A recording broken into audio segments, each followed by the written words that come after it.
Better Kansas City with Alexis, Rob, and Lisa. You know, those vintage find and flip shows make it look so easy to spot a diamond in the rough and turn it into a treasure. Well, you've got to know just what you're looking for and what you're looking at. TAM Stone from TAM Stone Interiors shares some tips on your treasure hunt. When I go vintage and antique shopping, I like to bring several things with me. Makes the process a lot easier and also make sure that I have everything that I need to be able to find all those great treasures.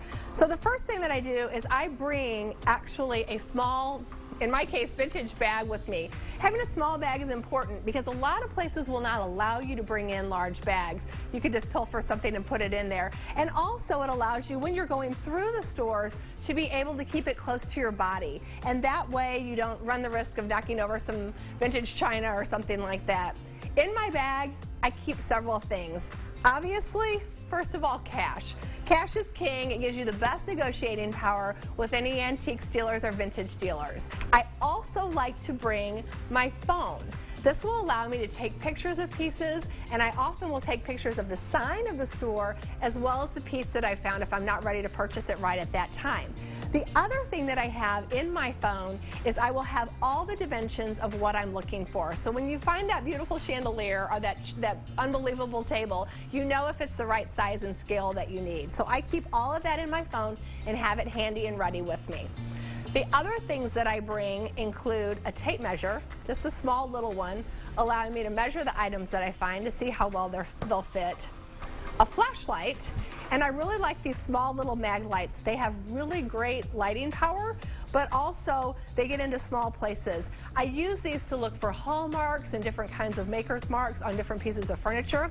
The other thing with these really high-powered ones is sometimes you can shine them from the back and you'll be able to see signatures on artwork that might otherwise be covered by some kind of a patina or something like that. I also, for the same reason, looking for hallmarks, bring a magnifying glass. Small one will allow me to get in, and some of them are even lighted, but get into small places and look for things that you might not be able to see, whether it's on silverware or furniture or anything like that. Finally, I like to bring magnets.